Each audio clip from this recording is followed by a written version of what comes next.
Bonjour à toutes et tous. Donc, je suis Alain Fercoq, le président de l'UL6S. Bienvenue à cet événement de l'UL6S qui va clore une année riche en événements. Je vais avoir l'occasion d'y revenir. Nous sommes ensemble jusqu'à 12h30 et pour aborder cette conférence centrée sur une question importante, quelles compétences pour mener à bien les projets d'excellence opérationnelle de demain.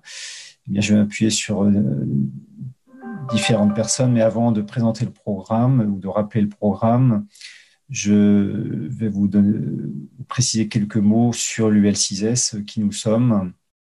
Donc, l'UL6S est une association indépendante qui est centrée sur la certification de personnes en excellence opérationnelle, mais aussi qui fait de la labellisation de formation sur l'excellence opérationnelle Voilà. Et l'UL6S est un organisme indépendant cette indépendance, nous y attachons beaucoup d'importance pour faire de la certification et nous existons depuis près de 15 ans. L'association a été créée par Bernard Meury avec Christian Potier.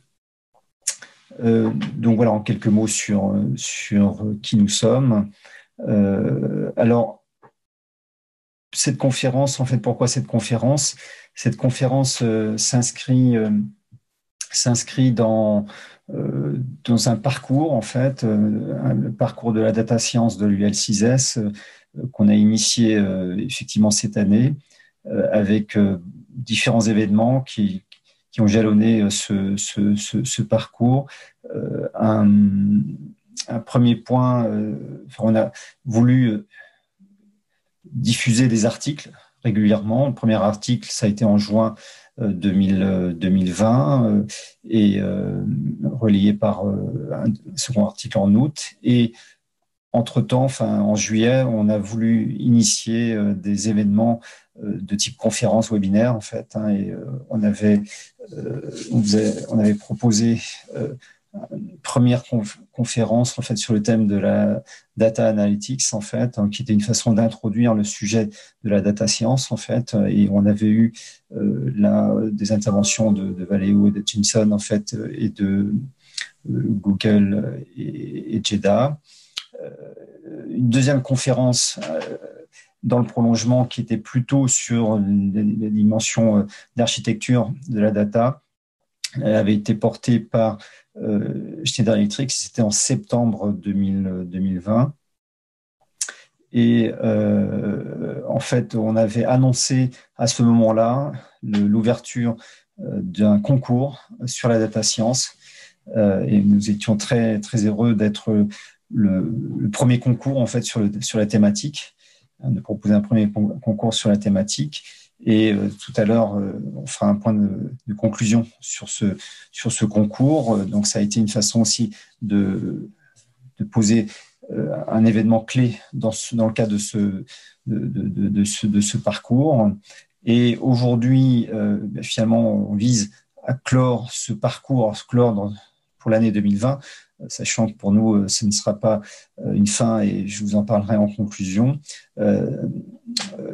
À travers cet événement du 8 décembre, nous souhaitons prolonger par un regard plus marqué sur la dimension de compétences. Et donc, voilà pourquoi cette question sur quelles compétences pour mener à bien les projets d'excellence opérationnelle de demain, en connexion, on pourrait dire, avec la data science. Voilà. Donc, par rapport à cette question, on l'a appréhendée en cherchant à préciser, en valorisant finalement les gagnants du concours. Ça, c'est un premier temps, parce que ça va nous permettre de faire le lien avec des profils de compétences. Donc, c'est le premier volet de cet événement. Et puis après, on s'appuiera sur le témoignage de Mathieu Bellion, qui est un Master Black Belt Lean Six Sigma certifié par l'UL6S et qui, par ailleurs, est responsable d'une équipe de data science chez Tereos. Et donc, on s'appuiera sur son expérience pour alimenter la question et alimenter le débat durant et plutôt en fin de présentation. Voilà, et je porterai un résumé, une conclusion avant de nous quitter à 12h30. Donc voilà pour le cadre que je souhaitais poser. En fait, je vais passer la parole à Eric Manouvrier et Sébastien Maurice pour effectivement faire le lien avec le concours qui s'est déroulé. Et donc, je leur laisse la parole et à plus tard. Donc. Oui, donc bonjour à toutes et à tous. Donc, je vais donc vous parler du concours que l'on a organisé au niveau du L6S. Alors, je vais partager mon écran. Voilà. Donc, c'était un parcours, en fait, un concours que nous avons organisé avec un certain nombre des participants du L6S. Donc, il y a effectivement Hutchinson, Valeo et puis le CESI. Alors, je vais laisser la parole à Sébastien Maurice quelques minutes pour nous expliquer comment ça s'est déroulé. On a utilisé la plateforme du CESI. Donc, Sébastien, quelques mots là-dessus? Oui, bonjour à toutes et à tous. Donc oui, nous on a une plateforme d'épreuves pour réaliser nos épreuves de certification, donc qui se sont déroulées dans le cadre du concours via un QCM de 93 questions. Et ces questions étaient nos experts donc qui ont conçu ce QCM. On les aurait répartis sur 5 thématiques qui sont la généralité, les métriques, les algorithmes, le machine learning et le deep learning. Voilà, donc il y avait 5 sous-parties dans le QCM. Faut savoir que dans le monde de la certification, quand on utilise un QCM pour évaluer les connaissances, au-dessus de 75%, on estime que ce sont des résultats vraiment remarquables, voire exceptionnels, puisque tenir la concentration, l'interprétation des questions et puis des réponses, souvent ça nécessite beaucoup de réflexion. Donc là, on a eu vraiment des résultats vraiment remarquables pour les trois gagnants. À noter aussi que donc là, on voit les scores à l'écran sur la totalité donc du QCM, et on a eu certaines rubriques à 100% de bonnes réponses, notamment sur métrique et machine learning pour certains candidats. Voilà.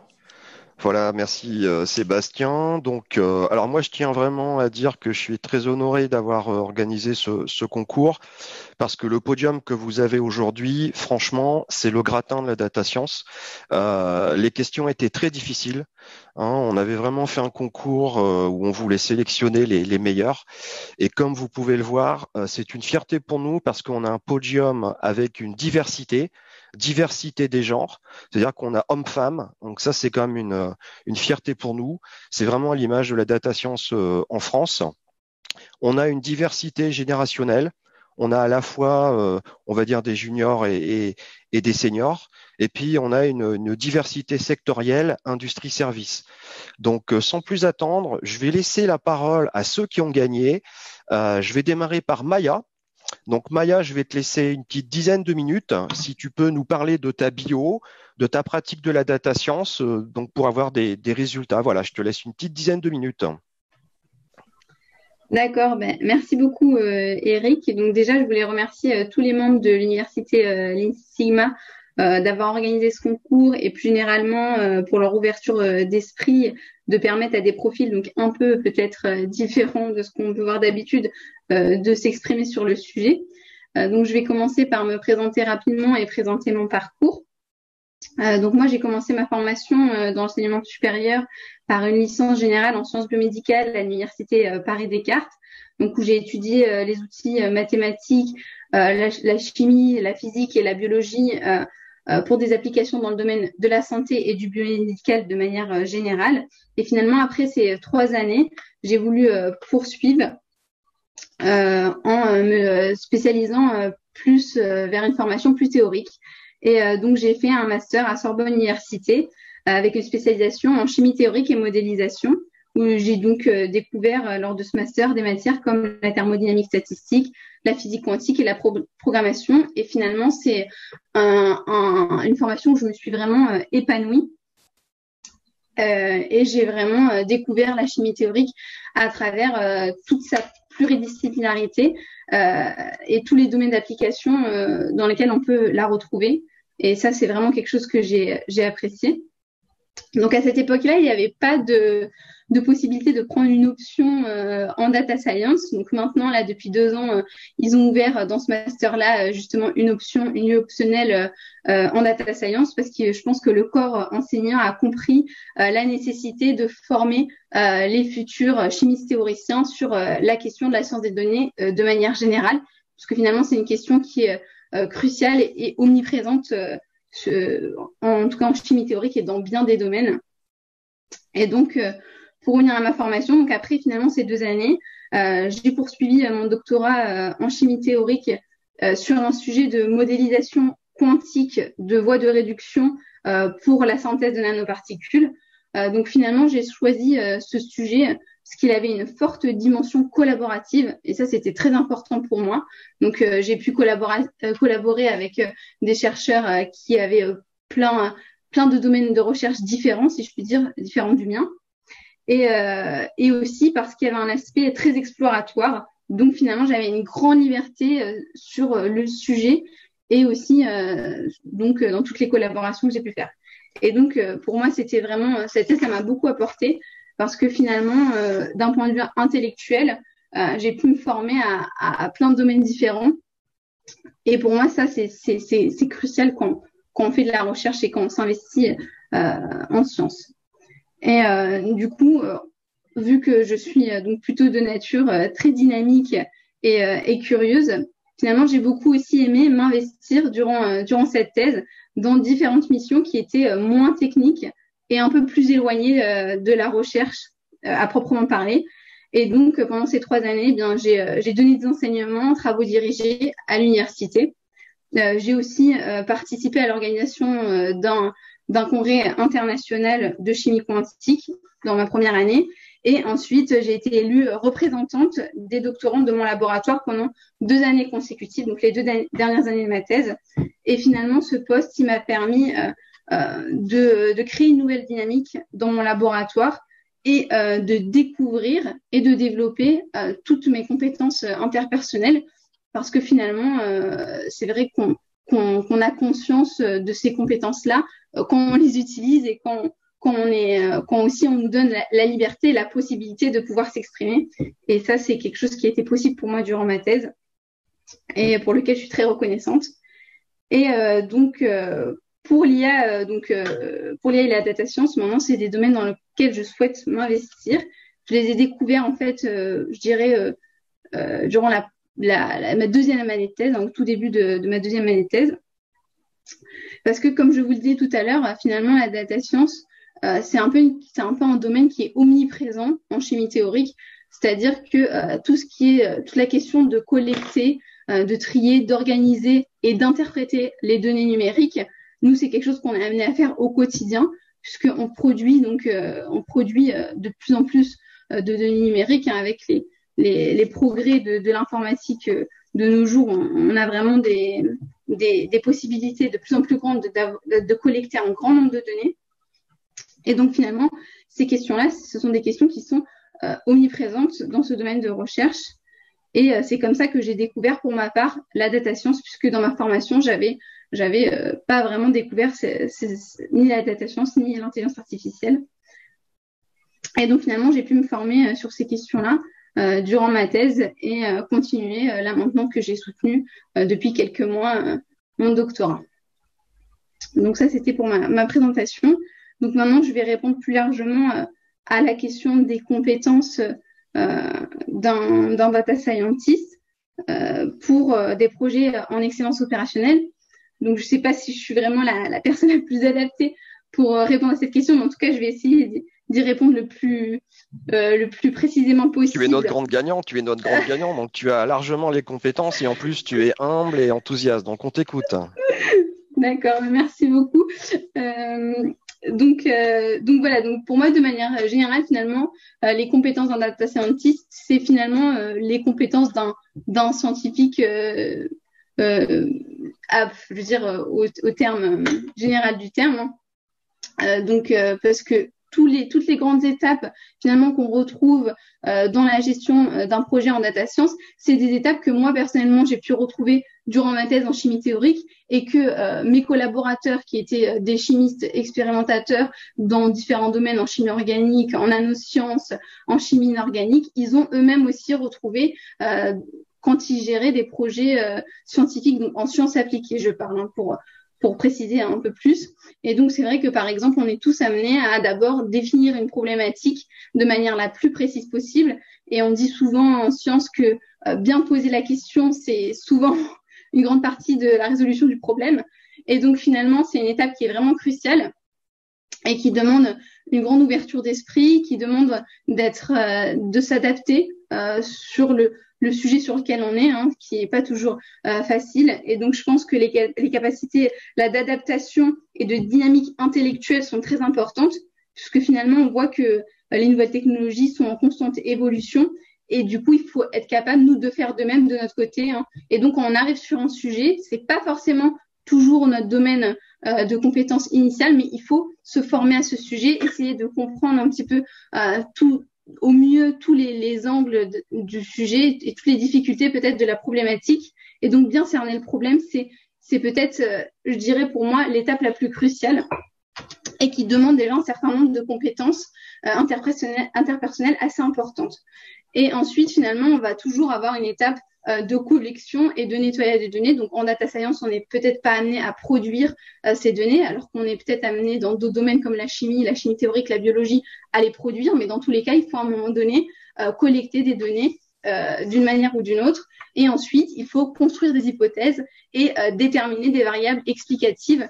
Et donc, là, c'est là qu'il faut faire preuve, selon moi, d'un grand esprit critique et d'une remise en question assez importante. Parce que je pense que si on formule des hypothèses peut-être initialement, il faut être capable de les remettre en question à tout temps du projet et peut-être de revenir en arrière à tout moment et de se dire, finalement, là, je vois que les hypothèses que j'avais formulées initialement sont peut-être plus adaptées, peuvent être améliorées peut-être d'une manière ou d'une autre en avançant dans le projet. Et donc, il faut finalement toujours se remettre en question. Ça, c'est très important, je pense. Et ensuite, on va avoir une partie donc en data science de construction d'un modèle. Donc nous, ça passe aussi par la construction d'un modèle parfois, mais parfois non. Mais en tout cas, il va falloir tirer des conclusions en tout cas. Et sur ça, il faut être capable de prendre des décisions, d'avoir assez confiance en soi pour ensuite les présenter à l'oral et communiquer sur ces résultats, les valoriser. C'est très important. Donc pour ça, il faut avoir confiance en soi et aussi, surtout, je dirais, la confiance, elle est très importante pour peut-être avouer qu'on n'a pas toutes les réponses à la problématique définie initialement. Et donc ça, c'est très important. Je pense qu'aujourd'hui, on a besoin de data scientists qui soient assez précautionneux, je dirais, sur les conclusions qu'ils vont tirer et qui soient capables de dire, voilà, la problématique initiale, c'était ça. J'ai répondu sur ces aspects-là et peut-être il y a ces aspects-là où il y a encore des interrogations qui peuvent être précisées ou non.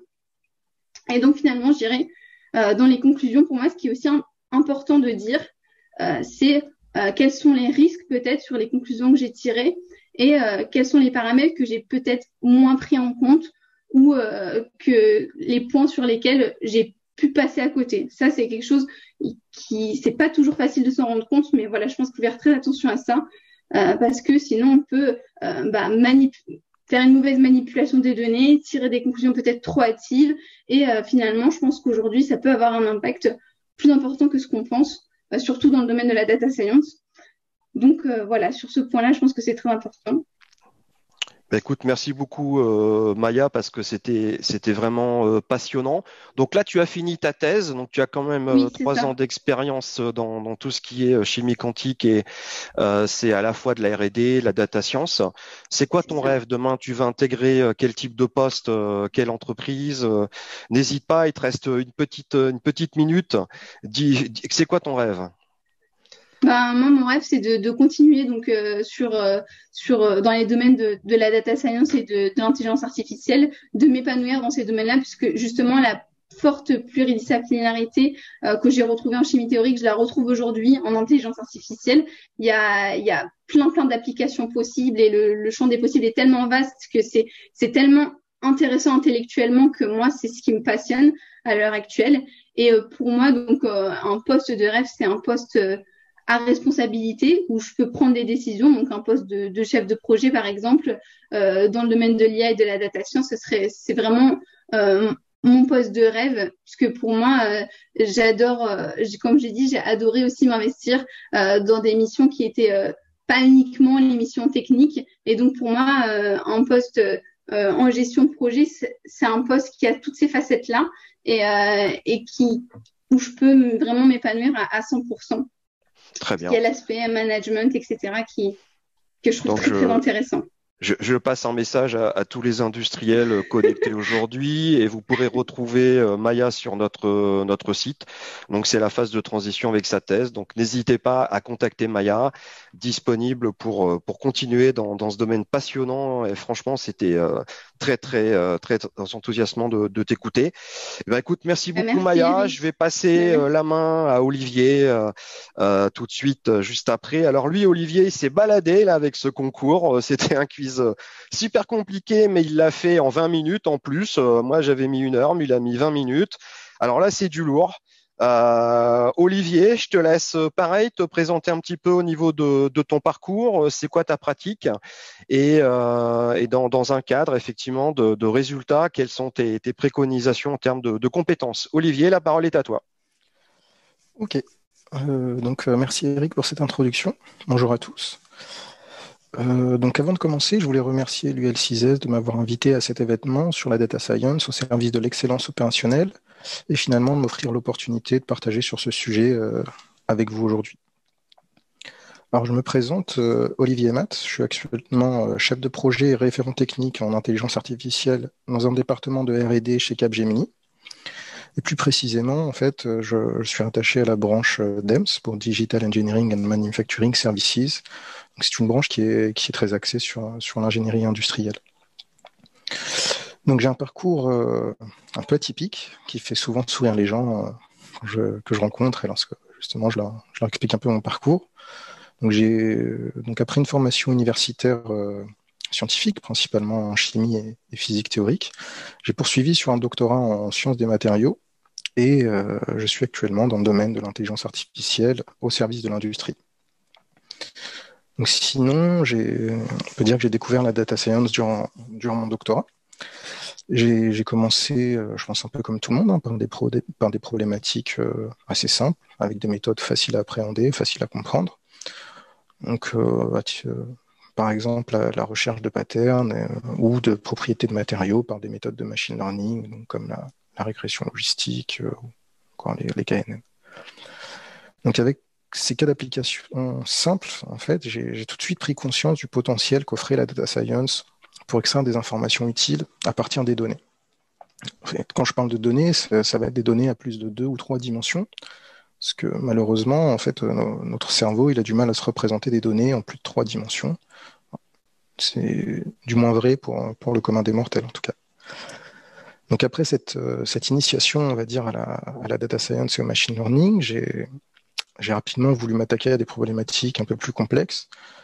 En particulier, la suite, ça a été l'utilisation de méthodes de deep learning sur des systèmes qui, à trop forte dimensionnalité, pour être traités par des approches classiques physiques, on va dire. Donc encore un autre exemple, par exemple des cas d'application que j'ai réalisé durant ma thèse, ça a été la modélisation de la stabilité d'un système du coup physique par des réseaux de neurones. Aujourd'hui, j'ai changé complètement de branche, je me consacre quasi exclusivement à l'intelligence artificielle et finalement ça a changé, ou du moins ça a fait évoluer mon regard ou ma perception et bien sûr ma pratique de la data science. Donc j'aimerais juste faire quelques petites précisions justement sur ce qu'est pour moi, donc j'insiste, ça n'engage que moi, c'est ma définition, la data science et finalement ma place dans son écosystème. Donc pour moi, la data science, c'est un terme assez générique qui va englober toutes les thématiques liées à la science des données.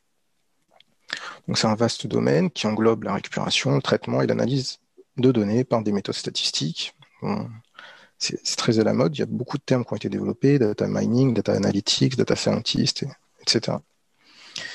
Donc, à la frontière de la data science, on retrouve des domaines un peu plus nouveaux, enfin qui sont anciens, mais qui sont remis au goût du jour, en particulier le domaine de l'intelligence artificielle avec le machine learning et beaucoup plus récemment le développement de nouvelles méthodes de deep learning.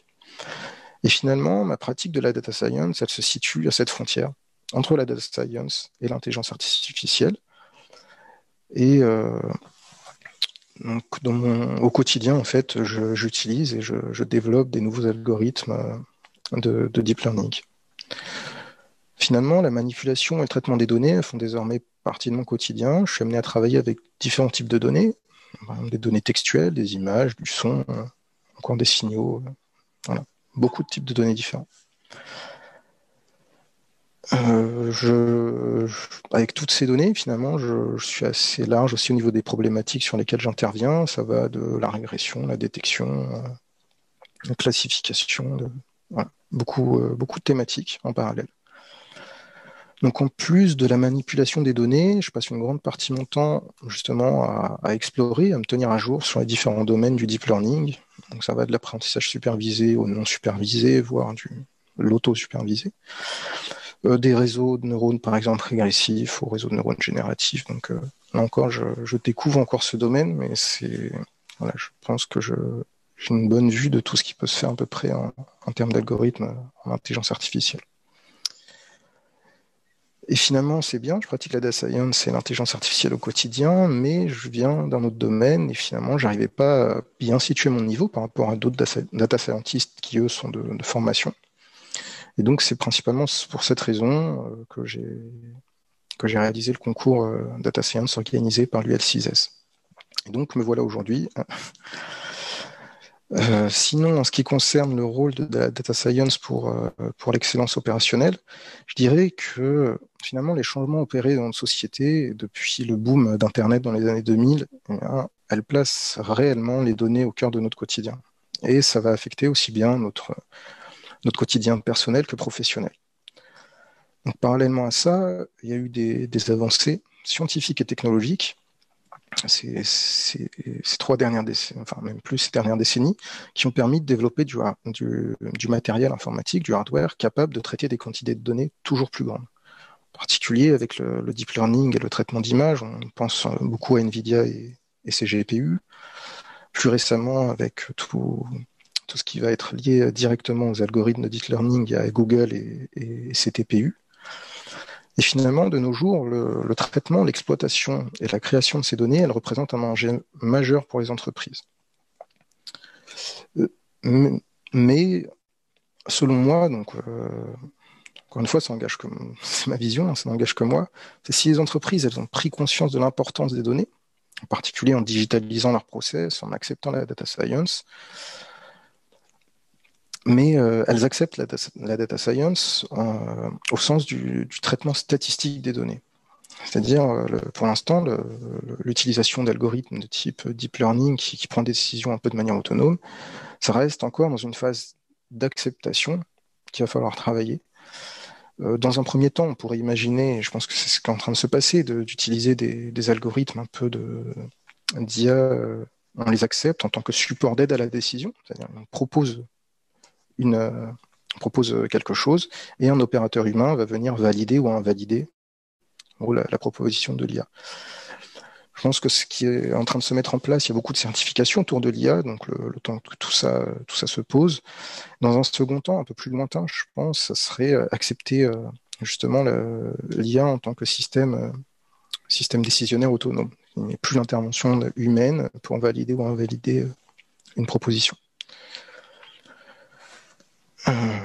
Sinon, parallèlement du coup à cette phase d'acceptation de l'intelligence artificielle, il y a eu énormément d'avancées dans le domaine du machine learning et du deep learning, et ça a offert en fait d'immenses opportunités, en particulier dans l'industrie. On va retrouver beaucoup d'optimisation dans les process, donc par exemple pour des problématiques de maintenance prédictive. Ça permet, en cas d'application, serait d'éviter des arrêts de production ou des casses de machines qui peuvent être parfois très coûteuses. On va avoir de l'optimisation de process également en détectant des produits défectueux, par exemple, de manière automatique dans une chaîne de production, ou encore des problématiques de virtualisation, comme du support à l'opérateur en temps réel. Donc tout ça, en fait, c'est des possibilités qu'offre le développement de la data science, du deep learning, et voilà, on voit que c'est en train de se mettre en place dans les entreprises, et voilà. Ça permettrait d'optimiser tous les process. Merci Olivier, c'était vraiment une vision que tu nous as partagée ce matin. Et puis, ce que j'aime vraiment bien avec toi pour échanger régulièrement, c'est que tu es vraiment très humble. On sent chez toi, tu parles de la data science avec beaucoup de simplicité, presque un peu comme l'eau qui coule du robinet.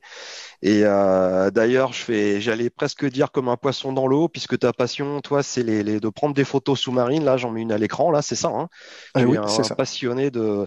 Et tu dis toi-même que c'est un peu complémentaire avec le domaine de la data science. Ça sera ma dernière question pour toi. Tu vois un lien entre la data science et la plongée sous-marine?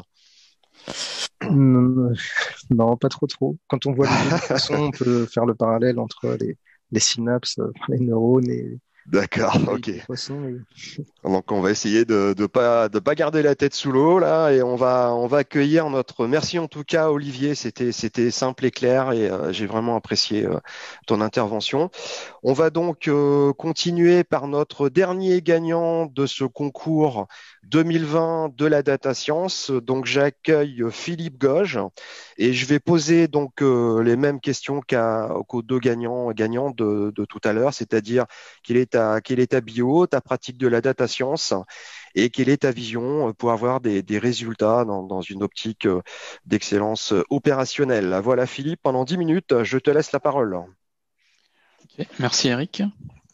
De toute façon, pour commencer, je vous remercie tous de l'invitation. Donc, j'apprécie vraiment de participer à cette table ronde et de partager mon expérience data science.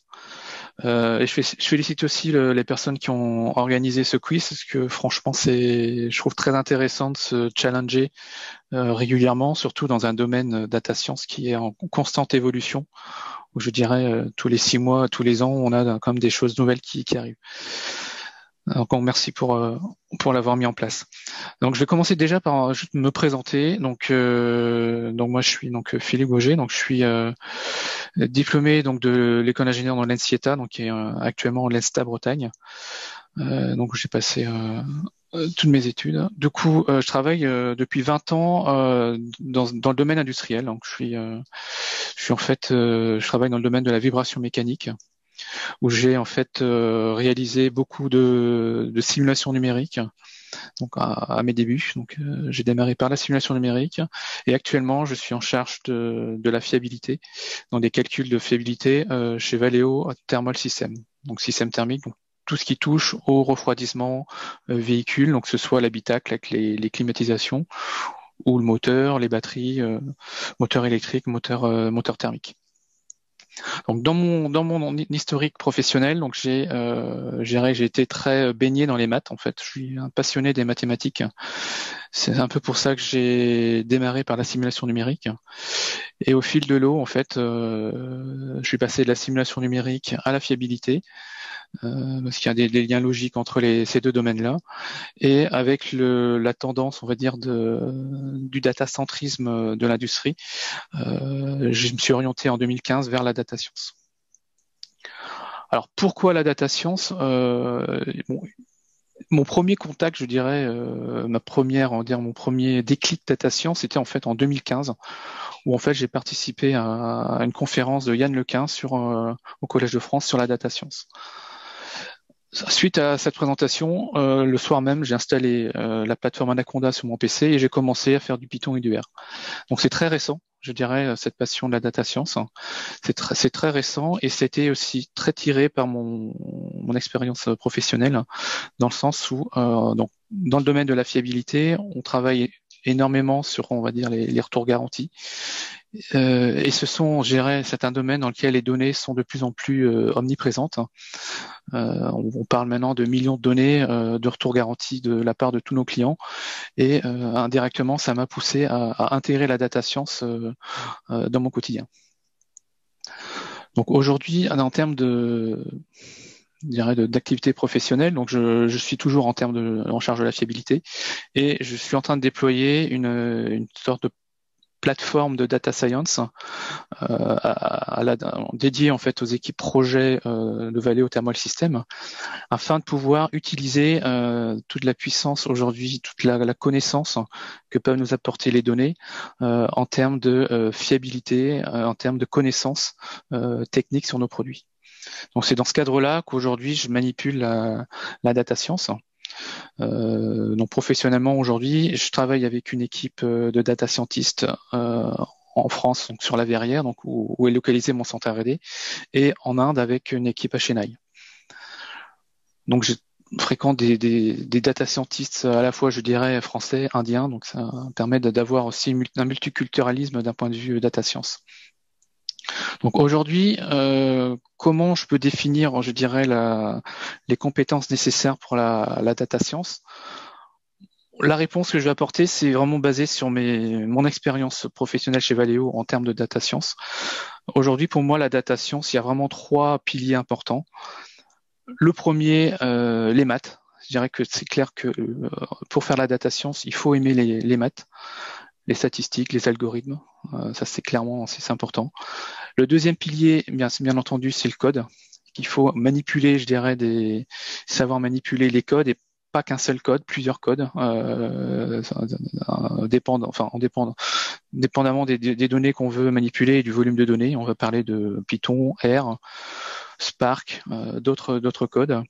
Et le troisième pilier qui pour moi est très très important et qui aujourd'hui, je dirais, est même un des plus importants aujourd'hui, qui est le métier.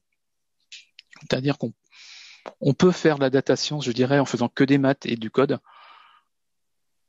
Ok, mais bon, il faut derrière le métier, la connaissance du métier qui va permettre de sortir des informations, qui va permettre de concrétiser les connaissances en fait de nos données en valeur ajoutée. En valeur ajoutée, ça peut être financier, ça peut être technique, d'un point de vue qualité, d'un point de vue process.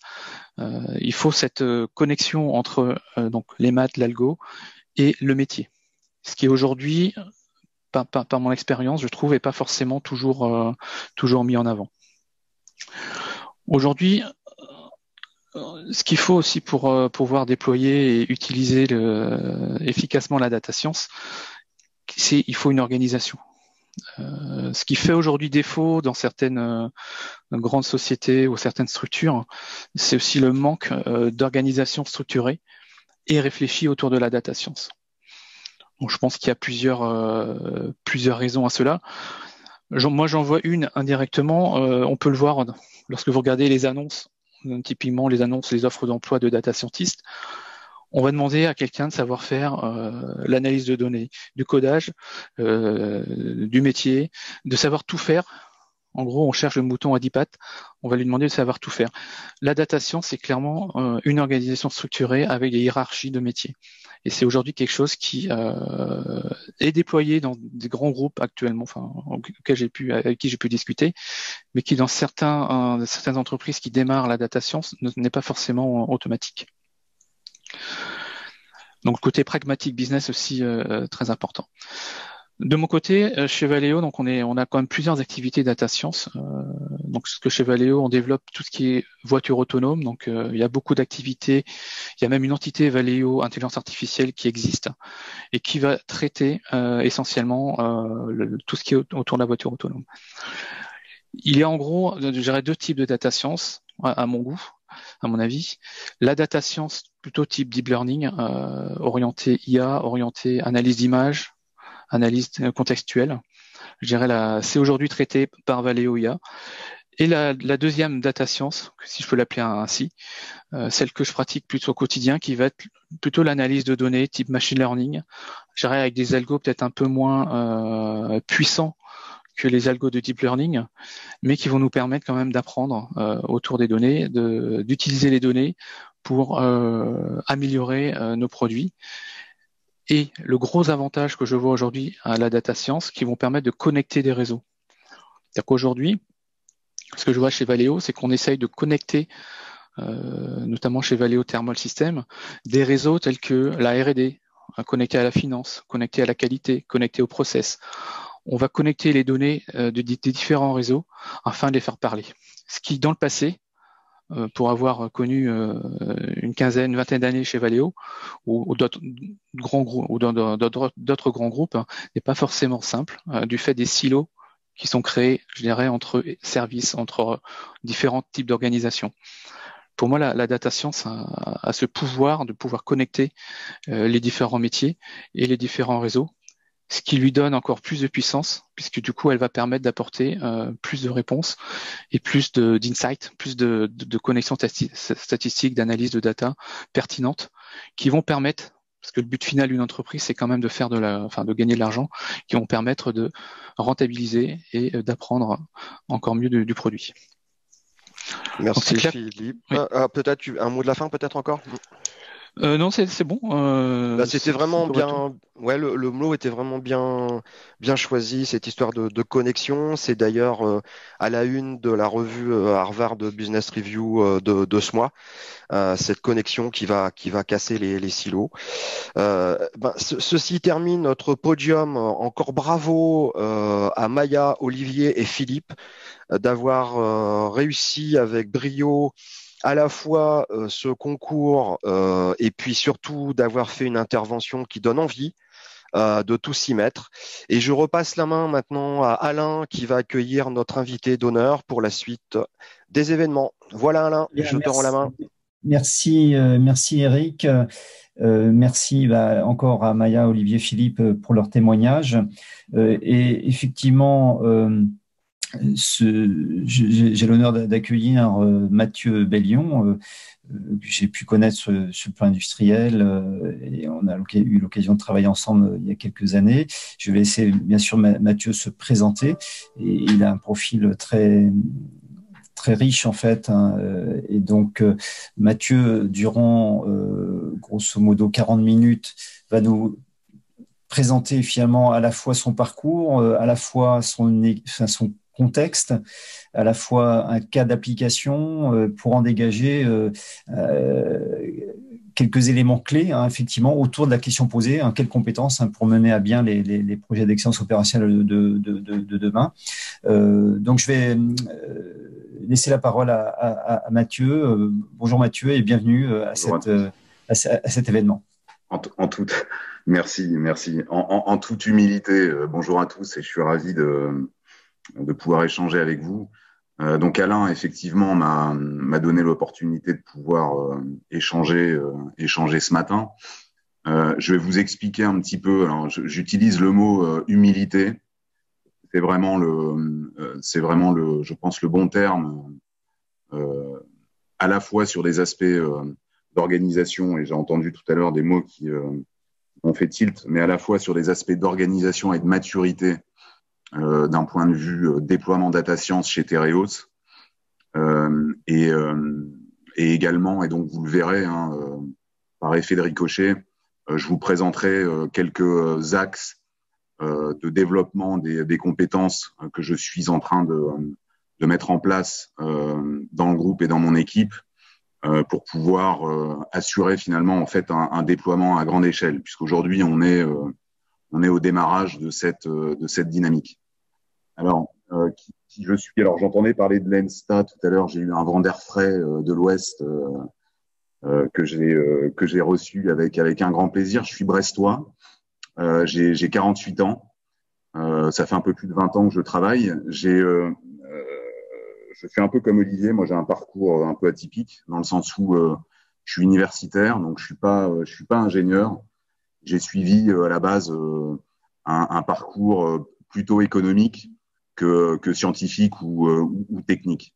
Alors j'ai démarré ma carrière dans le conseil. J'ai passé une petite dizaine d'années dans des pôles industrie, d'abord dans des départements consulting, un peu de cabinet d'audit, donc chez Deloitte, KPMG, et puis j'ai switché dans une structure de niche dans laquelle j'ai beaucoup appris, Pro Conseil, où là j'ai été véritablement sensibilisé au principe de juste à temps, d'amélioration continue et de progrès permanent.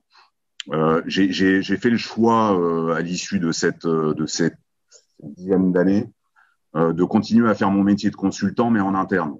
Donc j'ai eu un court passage j'ai passé 2 ans et demi chez Thales.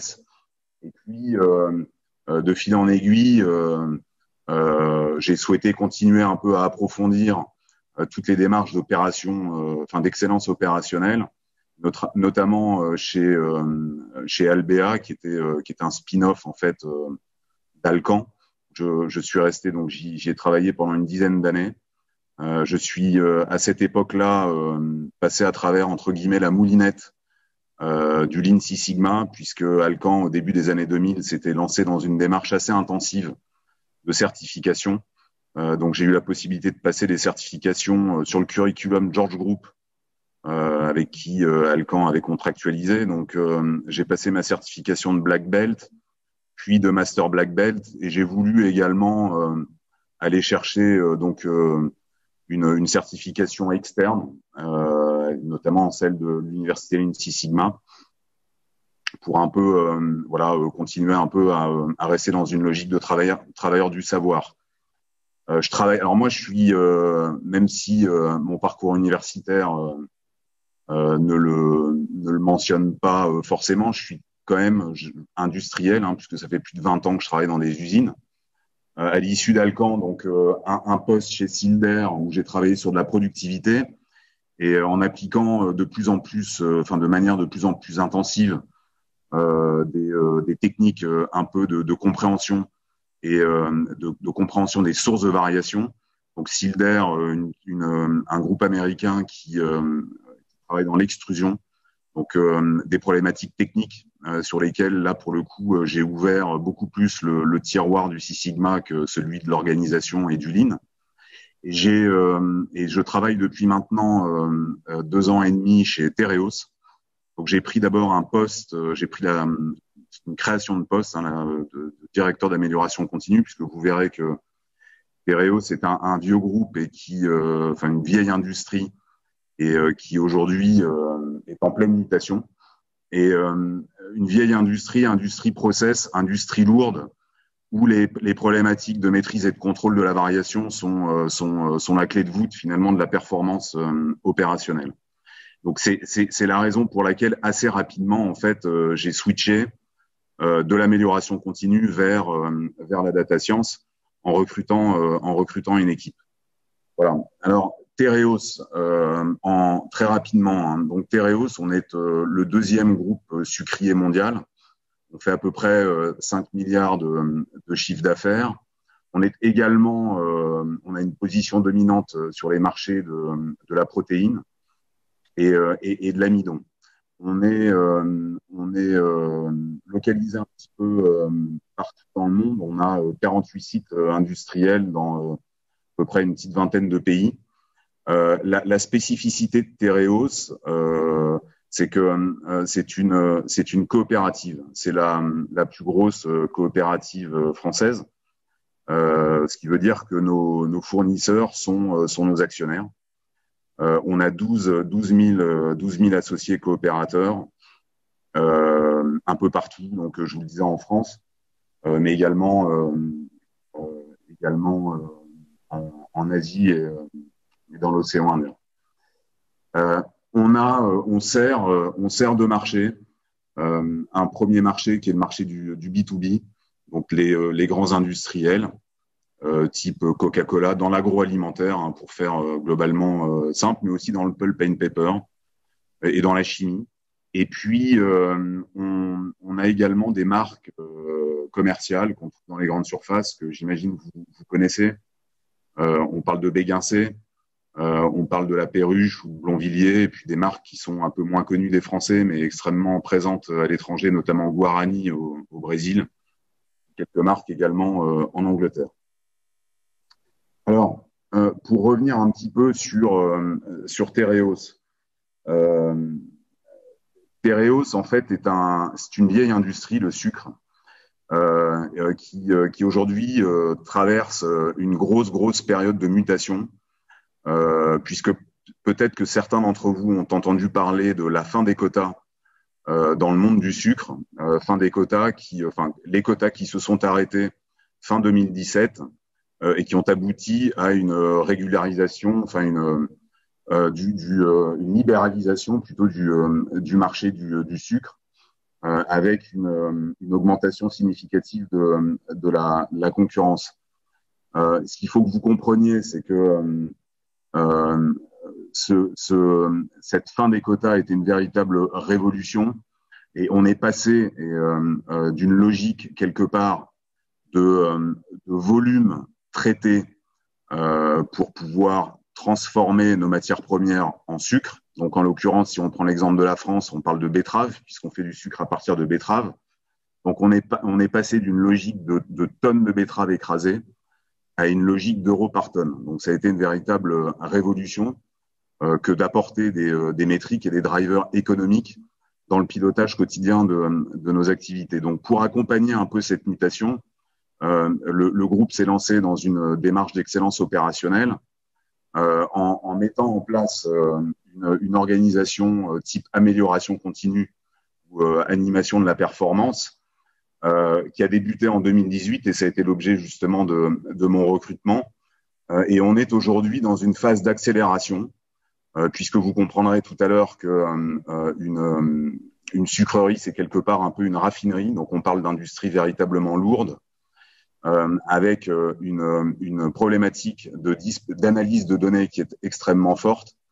Donc on passe aujourd'hui sur un peu sur une accélération de notre programme de transformation en souhaitant ancrer le 4.0 au cœur un peu du pilotage de nos opérations.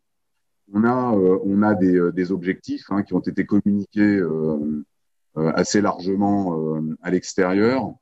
Donc, on a à la cible 200 millions d'euros de réduction de coûts industriels à horizon 2022. La particularité de Tereos est que on est une typologie industrielle où quasiment tout se recycle. Donc, vous voyez ici un métrique qui est assez intéressant. 99% de nos matières premières sont valorisées. Donc, tout est réutilisé ou vendu dans une usine. On vend même de l'électricité à EDF. Voilà. Donc, pour vous donner un petit peu une compréhension un peu plus précise d'une sucrerie, je vais juste vous passer un film rapide sur un cas d'usage qu'on a développé sur un de nos ateliers, qui est l'atelier de cristallisation, qui est finalement en fait la dernière étape de fabrication dans nos usines, et qui consiste à transformer la liqueur en sucre. Donc, on a beaucoup travaillé sur un cas d'usage pour nous permettre de pouvoir optimiser le séquencement des batchs dans cet atelier. Donc, je vais reprendre la main. Alors,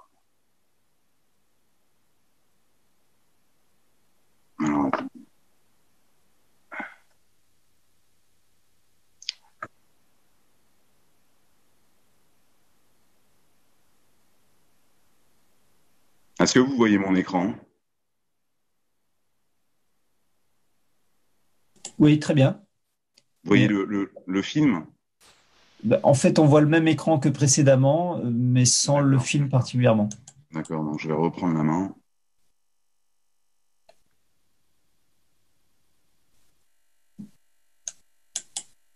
Voilà, très, très, très bien.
Voilà.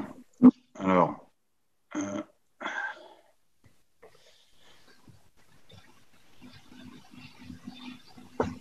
Très bien. Donc là, Mathieu, on te voit et voilà, là tu rebascules sur ta présentation. Hein, je c'est ça. rebascule. Voilà. Donc vous l'aurez probablement compris, en fait, on est, comme je le disais tout à l'heure, on est véritablement sur la performance finalement chez Tereos. Elle peut se résumer finalement à la maîtrise et le contrôle de la variation, avec des enjeux qui sont principalement des enjeux énergétiques. Aujourd'hui, finalement, chez nous, les données sont nombreuses. Elles sont assez facilement disponibles. Finalement, en fait, le levier principal pour améliorer la compétitivité industrielle du groupe, c'est de travailler sur la compréhension des sources de variation. Donc, derrière cette question-là, s'ouvre le questionnement sur les techniques et les méthodes à utiliser, Six Sigma, Data Science, Six Sigma. Moi, je vous disais tout à l'heure que je viens du monde du Six Sigma. Je travaille aujourd'hui avec une équipe de data scientists. On a pas mal réfléchi à ça et finalement, en fait, si on veut aujourd'hui un petit peu résumer les deux approches un peu dans une coquille de noix, est-ce qu'on pourrait se dire que philosophiquement, il y a une si grande différence entre ces deux approches? J'ai fait l'exercice de reprendre un peu des définitions, alors qui sont à débattre et à challenger, entre le monde de la data science et le monde du Lean Six Sigma. Je vous demande simplement 30 secondes pour regarder un petit peu le centre de ce. Vous voyez qu'on parle de voie du client, de voie du business, du métier ou du process. On peut, à travers ces questions-là, s'interroger sur la capacité finalement en fait d'un cas d'usage ou d'un projet à répondre aux attentes du client et donc d'être capable d'extraire de la connaissance à partir de données brutes ou de focaliser sur la réduction de pertes ou sur la réduction de la variation. On peut se dire également que prendre en compte les idées de 10 personnes, c'est quelque chose finalement de beaucoup plus puissant que quelque part d'attendre une idée un peu lumineuse d'un expert technique ou process. Ça veut donc dire que cette approche de data science et ou de Lean Six Sigma s'appuie sur de la pluridisciplinarité et sur des méthodes collaboratives. Je pense aussi que ces démarches-là consistent à réfléchir à comment faire, à abandonner les idées fixes, à réfléchir en dehors de la boîte, c'est-à-dire d'unifier des méthodes et de les combiner. Et enfin, le point de sortie finalement de cette démarche, c'est finalement d'essayer et ensuite de valider.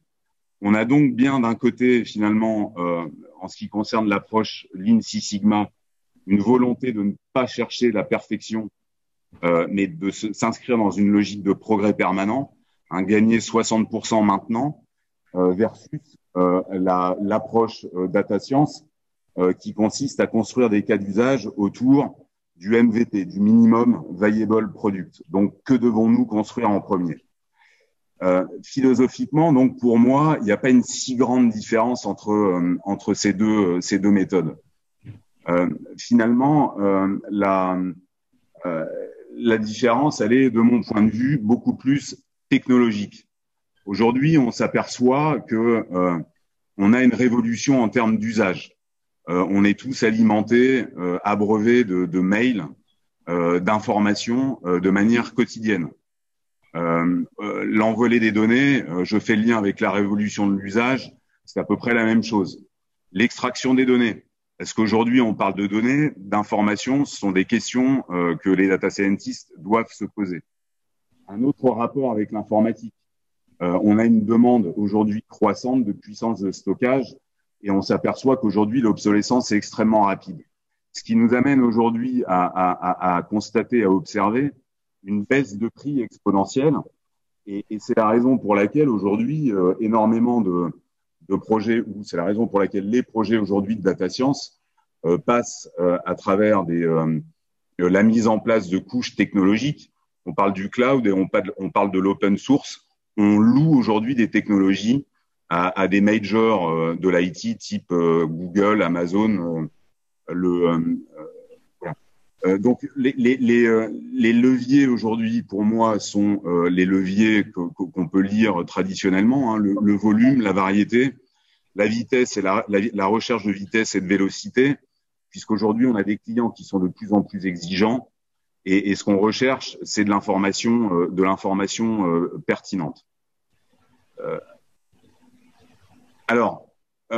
Les étages de la fusée, finalement, mon point de vue, les étages de la fusée, si on veut un peu aller un peu plus dans les détails entre ces deux méthodes, data science et Lean Six Sigma, finalement, en fait, j'ai essayé un peu de placer le curseur entre les deux, entre le premier étage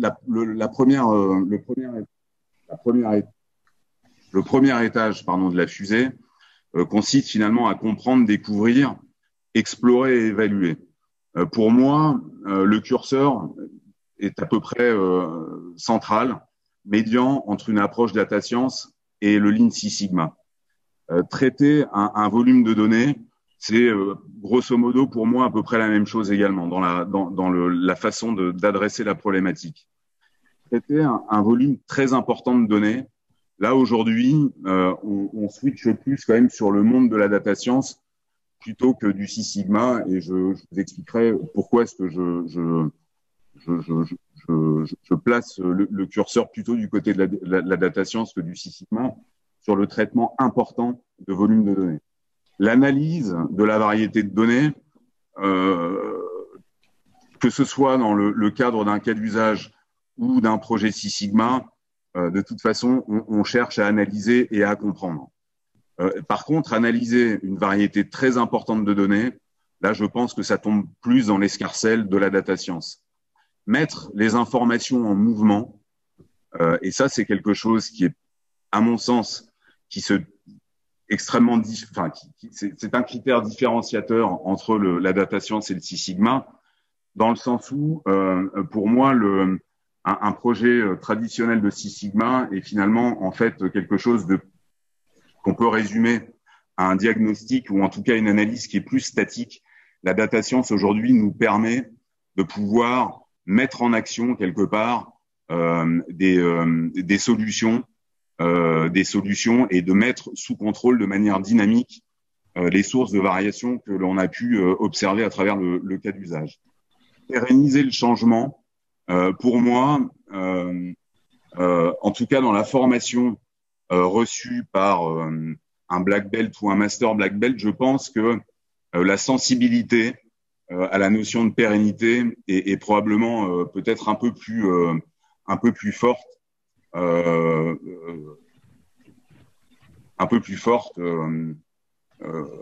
pour un black belt.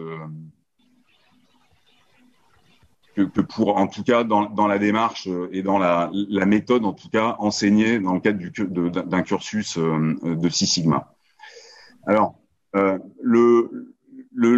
data science versus le Six Sigma, finalement, aujourd'hui, moi, je pense que la data science permet de passer de la photo au film. Le Six Sigma, historiquement, permettait de prendre une photo, de faire un diagnostic au tenté pour comprendre les sources de variation d'une réponse. Aujourd'hui, avec les technologies mises à disposition, on peut passer de la photo au film, c'est-à-dire d'industrialiser pour mettre sous contrôle des paramètres clés identifiés dans le cadre d'un diagnostic et d'une prise de photo. Alors, un exemple de photo statique. Finalement, vous voyez ici qu'on avait fait des analyses dans une très grosse usine. En prise de photo, on a réussi à démontrer, donc on est parti, j'entendais parler de 2 dimensions et qu'effectivement, au bout de la 3e dimension, l'être humain a un peu de difficulté à comprendre les choses. On est parti sur une grosse usine, en fait, d'un ensemble de variables et on a finalement démontré à cette usine à partir d'une centaine de variables, une variable et une seule variable expliquait à peu près 60% de la consommation, de la variation de la consommation énergétique du site, en l'occurrence du sel de chaux. Et c'est à partir de ce constat-là que Tereos a décidé un petit peu de pousser le curseur et de constituer une équipe data science pour permettre d'industrialiser des cas d'usage.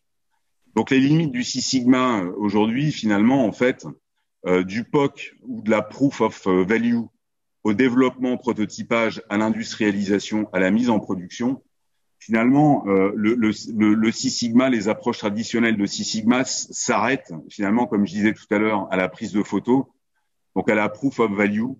Et effectivement, comme le montre l'illustration, c'est dommage de tomber si près du but. Oui, c'est dommage. Moi, mon point de vue, et ce que je souhaiterais échanger avec vous, c'est que quand je parle d'une démarche juste pour constater, cette démarche, elle reste extrêmement puissante, et notamment puisqu'elle permet de faire des diagnostics profonds. Par juste, ce que je veux simplement dire, c'est que la démarche Six Sigma a atteint ses limites technologiques, mais que sa dimension méthodologique, elle reste critique dans la bonne exécution d'un projet de data science.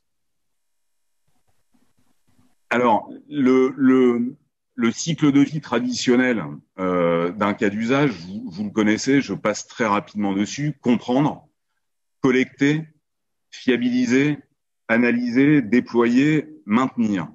Et vous voyez qu'on a effectivement des boucles de revue systématiques qui nous amènent à s'inscrire dans une démarche de progrès permanent qu'on retrouve de manière classique dans des projets d'excellence opérationnelle, en appliquant finalement en fait l'état d'esprit du Kaizen, puisque le principe du MVP se base fondamentalement sur la notion de versionnage et donc d'amélioration continue.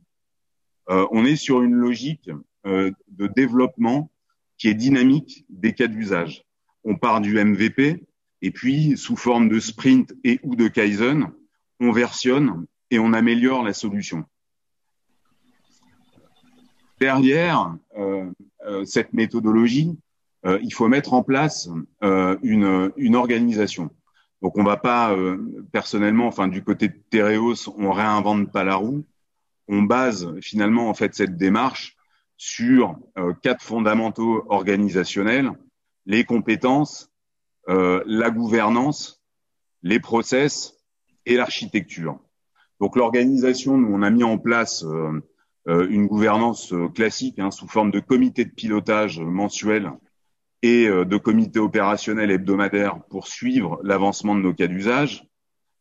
Des process, évidemment, on travaille sur l'industrialisation et la standardisation de en tout cas, on travaille sur la robustesse et sur l'industrialisation de nos solutions en s'appuyant sur des pratiques digitales type DevOps, CI/CD, avec une dose de méthodologie Six Sigma. On a intégré à la fin du mois de juillet le cloud chez Tereos, donc c'est tout récent. Donc, on travaille sur une architecture en open source. Et puis, on s'appuie également sur un pool de compétences, donc sur des expertises mathématiques, technologiques et digitales à travers l'apport des data scientists. Alors, si aujourd'hui, on regarde un petit peu l'organisation data science chez Tereos, on a l'équipe est constituée de 6 personnes, dont 4 purs data scientists, un universitaire qui est mathématicien, et 3 ingénieurs avec des spécialités ou des spécialisations en deep learning ou en data science. Et j'ai également intégré, et ça je pense que c'est fondamental, j'ai également intégré un expert process qui est un ingénieur thermique, qui est certifié Green Belt et que j'appelle le traducteur, et qui fait le lien finalement entre la voie du terrain, la voie du process et les compétences mathématiques et statistiques des data scientists pour bien comprendre les problématiques et accompagner les data scientists dans l'exécution de leur cas d'usage. Donc, ça veut dire que l'organisation, finalement, en fait, elle est basée sur deux niveaux. Un premier niveau qui est un niveau d'expertise technique sur des aspects de compréhension de la variation et sur des compétences en pure data science, et puis des expertises plus méthodologiques avec un apport sur des techniques d'amélioration continue en se basant quelque part sur les curriculums et sur les méthodologies développées dans le cadre du Six Sigma. Quand on regarde un petit peu, on reprend un petit peu les grandes étapes d'un cas d'usage, on peut mettre finalement la méthode des MAIC en perspective du cycle de vie d'un cas d'usage. Je ne vais pas rentrer dans les détails de chacun des objectifs et des outputs de chacune des étapes. On a simplement travaillé avec l'équipe à la cotation finalement en fait de ce qu'on a considéré comme étant un niveau de seniorité du côté des data scientists par étape de cas d'usage. Et on s'aperçoit que finalement, j'entendais tout à l'heure Maya qui parlait de l'aptitude à pouvoir bien clarifier et coucher sur le papier des hypothèses, à bien poser la question, c'est fondamental et ça demande une certaine forme de seniorité. Donc on a aujourd'hui, comme je vous le disais, on part un peu d'une page blanche et on est en train d'un petit peu de construire le système en essayant d'identifier un peu les attitudes, les postures et les compétences un peu clés par étape standard d'un cas d'usage et du cycle de vie d'un cas d'usage. Alors, si on regarde aujourd'hui les compétences, en tout cas qui sont listées, j'ai rien inventé, mais qui sont listées et qu'on peut lire sur les attendus d'un data scientist, on s'aperçoit qu'il y a énormément de compétences qui sont très techniques. C'est fondamental, c'est nécessaire. Et elles restent néanmoins extrêmement techniques. Donc, on parle de compétences mathématiques, de compétences de code, de nettoyage et de pre-processing, de visualisation de données, de machine learning, etc. Il y a même un cabinet ou un site de recrutement qui est assez connu, Glassdoor, qui regroupe 12 compétences attendues du data scientist et on s'aperçoit qu'elles sont extrêmement techniques. Moi, le travail que je fais aujourd'hui avec mon équipe de data scientists, c'est évidemment de m'appuyer sur leur expertise technique, et c'est également de les faire un peu grandir sur des aspects plus méthodologiques qui ont attrait ou qui touchent directement ce qu'on appelle du soft skills. Et pour ce faire, je reprends ou je m'inspire d'un slide sur lequel j'ai beaucoup travaillé à l'époque où j'étais instructeur en Six Sigma, qu'on appelait l'anchor slide, donc le slide d'ancrage, qui permettait un petit peu de lister un peu toutes les activités et les outils à utiliser dans le cadre du déploiement d'un projet Six Sigma. Je dis ça puisque dans ce slide d'ancrage, on a à la fois des outils techniques à vocation parfois et souvent même statistiques, mais on a aussi finalement en fait des méthodes qui permettent d'ancrer et de travailler sur la pérennité des solutions mises en place. Et c'est là-dessus, moi, que j'insiste beaucoup avec mon équipe et que j'essaye absolument sur lesquels j'essaye absolument de travailler pour développer leurs compétences en termes de posture, de savoir-être. Le premier axe, c'est développer, le premier axe sur lequel je travaille aujourd'hui, c'est de développer la notion d'interdépendance, c'est-à-dire d'autonomie. Dans le curriculum, dans le parcours traditionnel d'un black belt, en tout cas dans les différentes, enfin sur le curriculum que j'ai suivi, on se basait il y avait une notion qui était importante, c'est la notion d'équipe performante. Et on se basait notamment sur les rôles au sein d'une équipe en termes d'aptitude.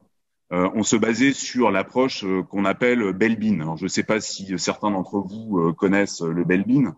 L'objectif du Bell-Bean, c'est finalement en fait d'être capable d'identifier des soft skills dans un groupe d'individus dans lesquels on va aller piocher pour constituer de la complémentarité au niveau usine, au niveau équipe, pardon. De la complémentarité et donc on va chercher des profils un petit peu différents, complémentaires, pour mettre en place une équipe efficace et performante. Pour aller un petit peu plus loin sur cette approche-là, je développe, dans le cadre de la mise en place des cas d'usage, une organisation un peu autonome et que je définis à travers ou que j'implémente à travers des binômes.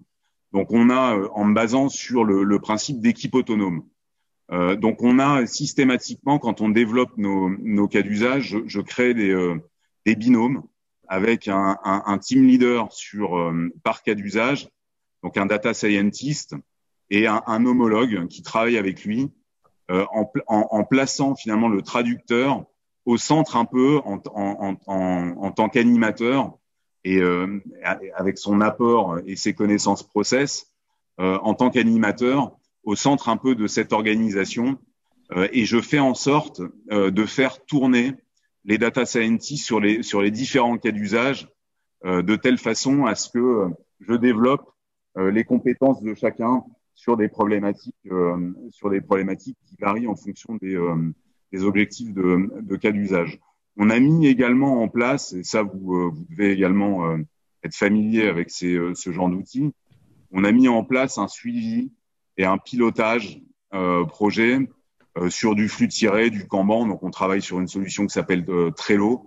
Donc on a des check-in et des check-out tous les soirs où on revoit nos cartes avec nos backlogs, notre encours sur les sprints, le travail réalisé sur la semaine, les tests et les validations, et puis tout ce qui est réalisé. Et ça nous permet finalement en fait de capitaliser et de pouvoir travailler à l'issue des cas d'usage sur du retour d'expérience. Le deuxième axe, en partant de notre page blanche, c'est de définir finalement les rôles et les responsabilités. Et c'est de savoir finalement dans l'organisation globale qui fait quoi.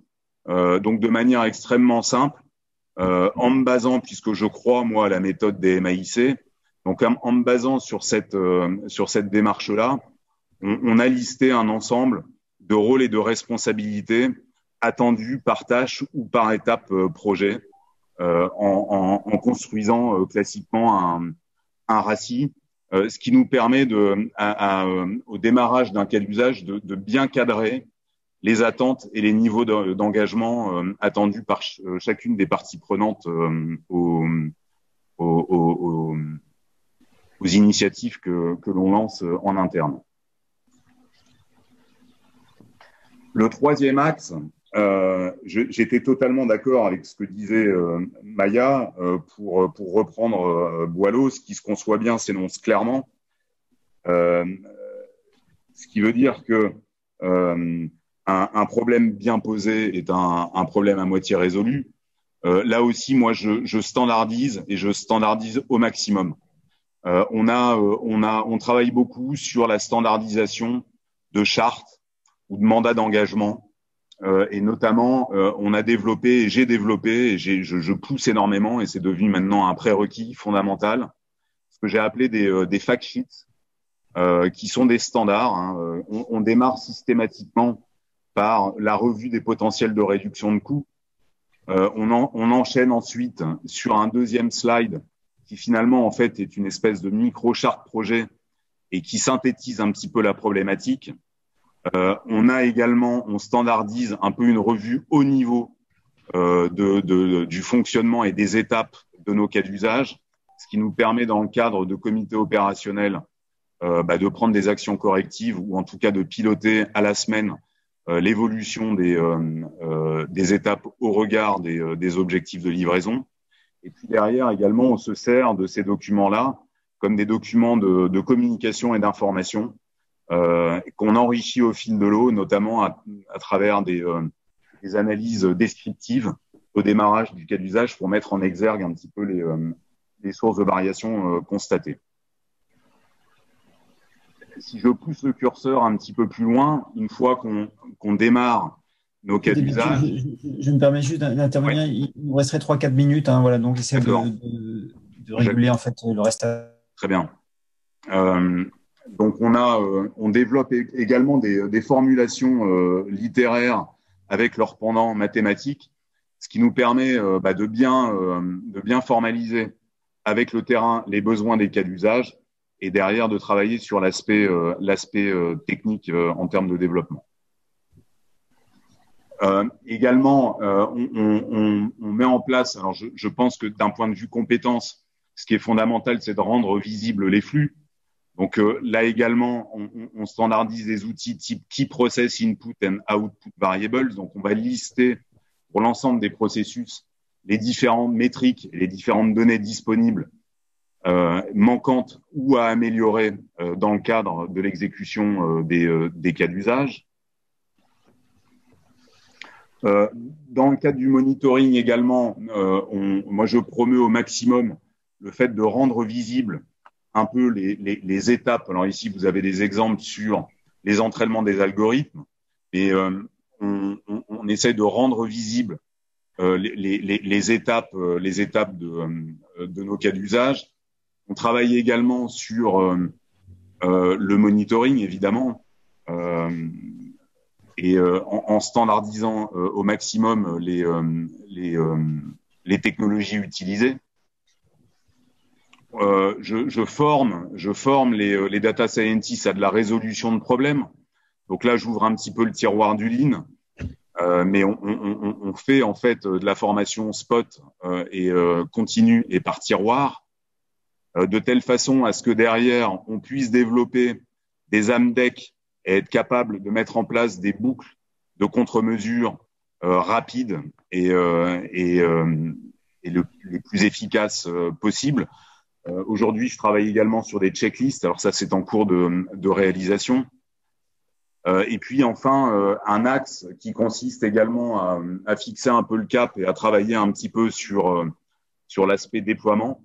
Donc là, typiquement, on utilise aussi des outils type matrice effort-bénéfice pour être capable un peu d'identifier les enjeux dans les usines et de les mettre en perspective des efforts nécessaires pour pouvoir déployer et pérenniser. Voilà, donc en conclusion, nous, on n'en est qu'aux prémices de la mise en œuvre d'une démarche de data science. Au-delà de la performance économique qui est attendue, il y a des notions qui sont fondamentales à intégrer, ce sont des gains immatériels pour assurer la pérennité de notre démarche. Donc pour moi, les premières étapes en termes de compétences, c'est de travailler sur l'ancrage d'une méthode pour transformer les projets en démarche standard. Donc ça veut dire quoi? Ça veut dire mettre en place des outils communs et structurants pour l'ensemble des initiatives, promouvoir la réutilisation du travail et automatiser des livrables clés. C'est encapsuler les prises de décision dans des étapes projet par rôle et responsabilité. C'est faciliter la communication autour de livrables, là encore une fois standard pour fédérer. C'est améliorer la traçabilité de l'information et c'est former.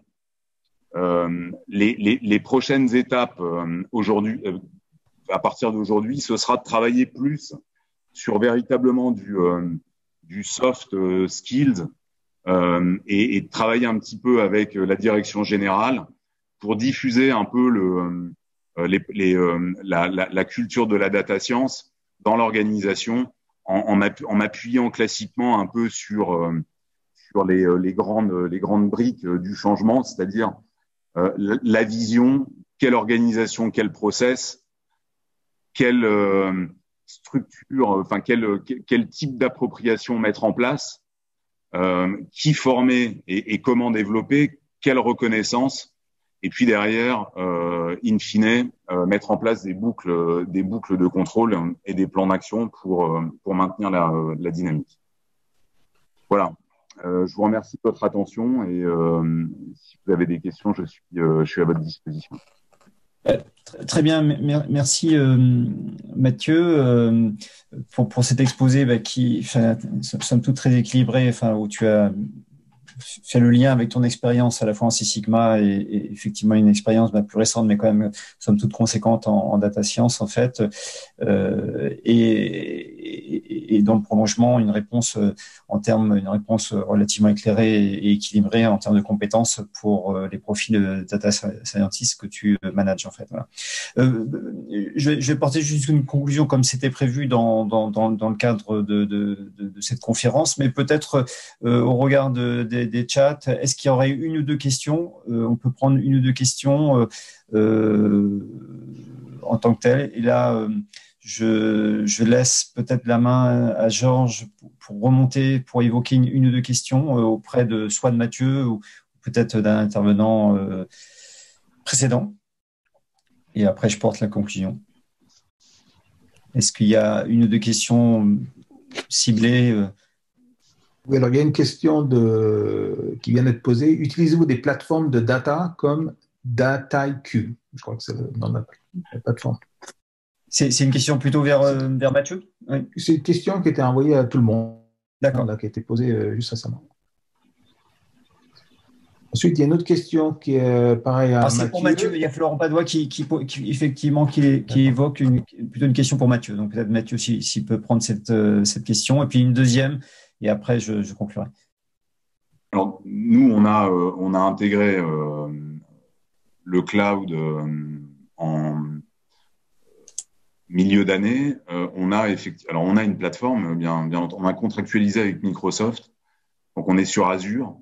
Et on a, pour faire très simple, en fait, on a découpé la plateforme en deux briques. Une première brique qui est un data lake, qui consiste à récupérer les données brutes des usines et à faire du traitement de données, donc des data views, pour les data scientists. Donc ça, c'est la première brique, on va dire la brique IT. Et on a une deuxième brique qui est la plateforme data science, qui est divisée en environnements. Donc on a un environnement de développement, un environnement de pré-production et un environnement de production. Donc l'environnement de pré-production est ni plus ni moins que le miroir quelque part de l'environnement de production, dans lequel on développe également des interfaces graphiques et de visualisation des cas d'usage pour pouvoir justement éventuellement prendre la main en cas de dysfonctionnement ou de problèmes à régler. Mais on a donc on a cette organisation en place depuis le début de l'été. Je ne sais pas si je réponds complètement à la question, mais voilà, deux briques, une brique data lake et puis une brique plus data science. D'accord. Merci Mathieu donc pour cette réponse. Georges, peut-être une dernière question et je conclue. Une autre question qui a été posée auparavant. Il y a quelques années, je travaillais sur un système de pilotage du process de logique floue développé par Gensim. Pouvez-vous partager votre connaissance de la logique floue? C'est une question posée par Eric.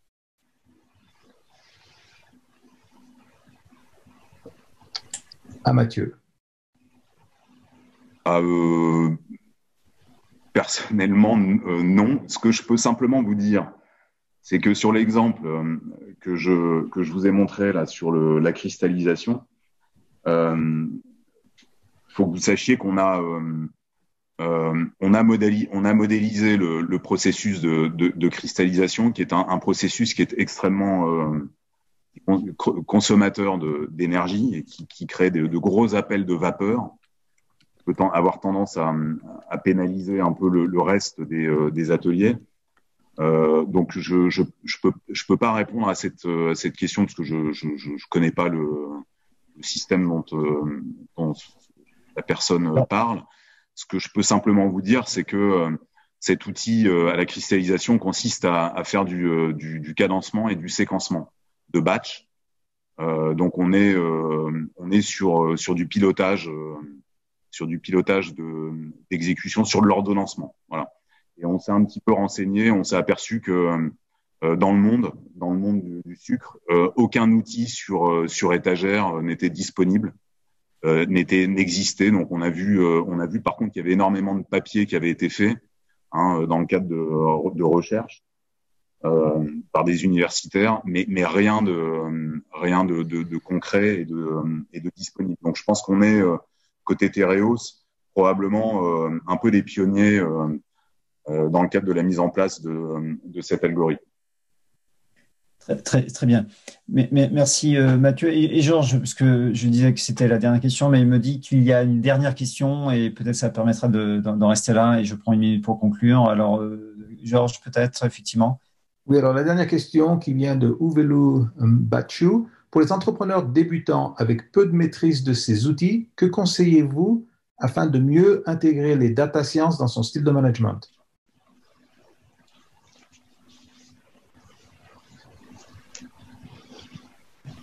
Est-ce que, Mathieu, tu veux y répondre au regard de ton expérience, puisque tu as monté finalement une organisation, alors dans le prolongement, quelque part, d'un projet de développement de l'excellence opérationnelle, en fait, mais est-ce que tu as une recommandation à faire?